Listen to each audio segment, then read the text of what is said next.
नमस्कार, मैं हूं विशाल यादव। अपनी सल्तनत पर इतना गुमान मत कर ए शहंशाह, तेरी ही सल्तनत से सुल्तान को उठते हुए देखा है। सत्ता के नशे में मगरूर साहेब को देखना चाहिए कि बांग्लादेश की 15 साल की सरकार को 15 मिनट में धराशायी कर दिया गया। जिस बांग्लादेश में शेख हसीना की हुकूमत चलती थी, उसी बांग्लादेश की जमी को छोड़कर शेख हसीना को भागना पड़ा और भारत में शरण लेनी पड़ी। दोस्तों, बड़ी खबर सामने आ रही है जहां पर बांग्लादेश की पूर्व प्रधानमंत्री शेख हसीना को लेकर फांसी की खबर आ रही है।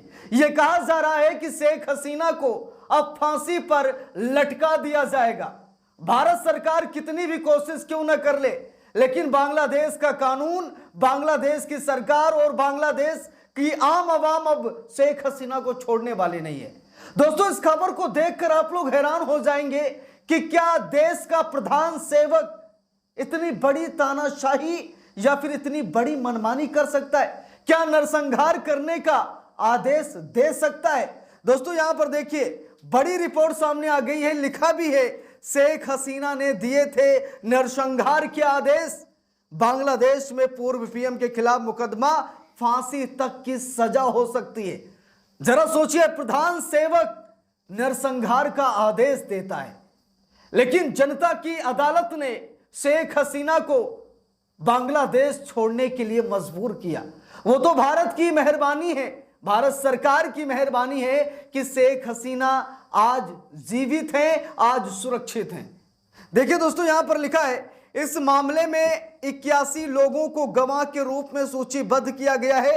अभियोजकों ने यह भी कहा है कि शेख हसीना पर एक निर्वाचित प्रधानमंत्री के रूप में देश की सुरक्षा एजेंसियों की कार्रवाई की पूर्ण जिम्मेदारी पर भी ये सवाल उठते हुए नजर आ रहे हैं। दोस्तों, यहां पर देखिए, साफ साफ लिखा है, क्या सच में शेख हसीना को फांसी हो जाएगी? क्या फांसी की सजा भी संभव है? जरा यहां पर देखिए, खबर में लिखा है, 1971 के मुक्ति संग्राम में पाकिस्तानी सेना के सहयोगियों पर मुकदमा चलाने के लिए गठित न्यायाधिकरण ने पहले कई जमात इस्लामी और बांग्लादेशी नेशनलिस्ट पार्टी यानी बीएनपी के नेताओं को मौत की सजा सुनाई है। ऐसे में इस बात की संभावना है कि शेख हसीना को भी मौत की सजा सुनाई जा सकती है। आपको बता दें कि शेख हसीना के खिलाफ गिरफ्तारी वारंट पहले ही जारी हो चुका है।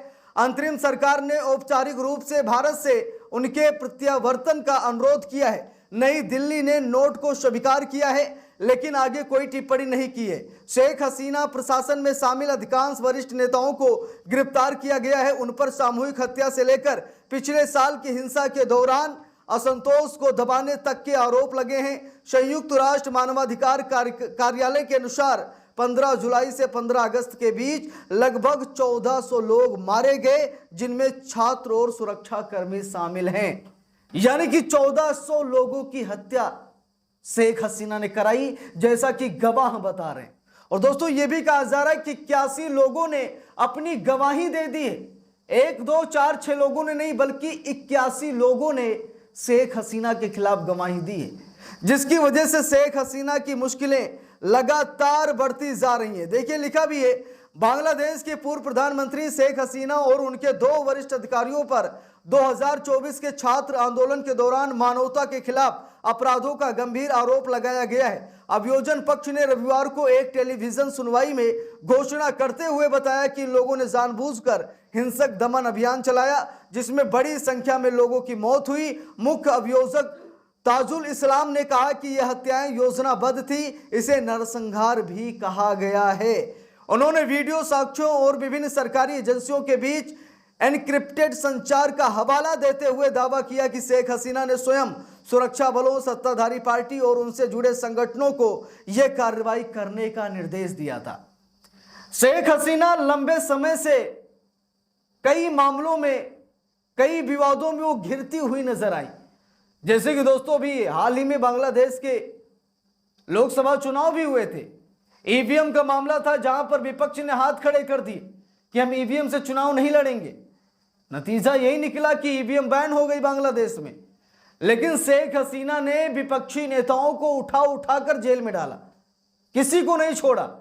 यहां तक कि अमेरिका तक ने कह दिया, उस वक्त राष्ट्रपति जो बाइडेन थे, और बाइडेन साहब ने साफ साफ कहा कि ये बांग्लादेश का चुनाव वन लेडी इलेक्शन था, यानी कि एक महिला ने चुनाव लड़ा है, यानी कि शेख हसीना ने अकेले चुनाव लड़ा है, जिसकी वजह से शेख हसीना बांग्लादेश की एक बार फिर प्रधानमंत्री बनती है। लेकिन दोस्तों 15 साल का कार्यकाल 15 मिनट में कैसे चकनाचूर हुआ है, हम सभी लोगों ने देखा है। वो तो अच्छा हुआ भारत ने शरण दे दी, वो तो अच्छा हुआ कि भारत ने मानवता दिखाई, लेकिन इस मानवता पर भी सवाल खड़े हुए। लोग कहने लगे कि जब जनता ही शेख हसीना को नहीं बर्दाश्त कर रही है तो प्रधानमंत्री नरेंद्र मोदी ने शरण क्यों दी। भारत में भी धुआं निकला है, बांग्लादेश में आग लगी तो भारत में धुआं निकला है, और धुआं निकलने का रीजन यही था कि 1400 लोगों की मौत हो गई सरकार के आदेश पर, शेख हसीना के आदेश पर। तो जनता के हवाले शेख हसीना को छोड़ना चाहिए था।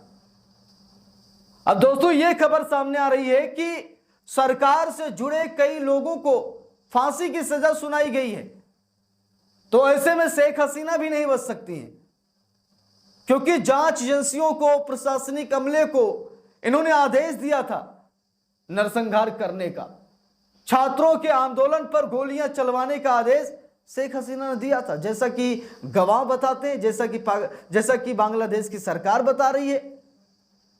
यहां तक कि बांग्लादेश की सरकार ने भारत सरकार को एक नोट भी भेजा है, जिसमें शेख हसीना को बांग्लादेश के हवाले करने की अपील की गई है। भारत सरकार ने नोट को स्वीकार तो कर लिया है, लेकिन भारत सरकार उसका कोई जवाब नहीं दे रही है। तो दोस्तों मैं आप सभी लोगों से पूछना चाहूंगा कि शेख हसीना के साथ क्या होना चाहिए। क्या शेख हसीना को बांग्लादेश के हवाले सौंप देना चाहिए? वैसे तो शेख हसीना के कई ऐसे अड्डे हैं जहां पर वो जाकर शरण ले सकती हैं, लेकिन शेख हसीना के कृत्य ऐसे हैं जिसे बर्दाश्त नहीं किया जा सकता। शेख हसीना को भारत सरकार की शरण में नहीं, बल्कि जो उन्होंने इतना बड़ा कांड किया है, शायद इन्हें बांग्लादेश की जेल में होना चाहिए। शायद मेरी इस बात से कई लोग सहमत होंगे। लेकिन दोस्तों जब से यह खबर सामने निकल कर आई है, तब से देश में बवाल सा मचा हुआ है। सरकार भी टेंशन में आ गई है कि उस शेख हसीना को फांसी दिलाने की बात बांग्लादेशी कर रहे हैं, जिस शेख हसीना को हम कई महीनों से बचा रहे हैं। लेकिन दोस्तों अब देखते हैं फाइनली होता क्या है। बाकी आप लोगों को क्या राय है कमेंट करके जरूर बताइएगा। वीडियो को लाइक शेयर, अगर चैनल पर नए हैं सब्सक्राइब करके सपोर्ट कीजिएगा। मिलते हैं दूसरी वीडियो में, तब तक के लिए बहुत बहुत धन्यवाद।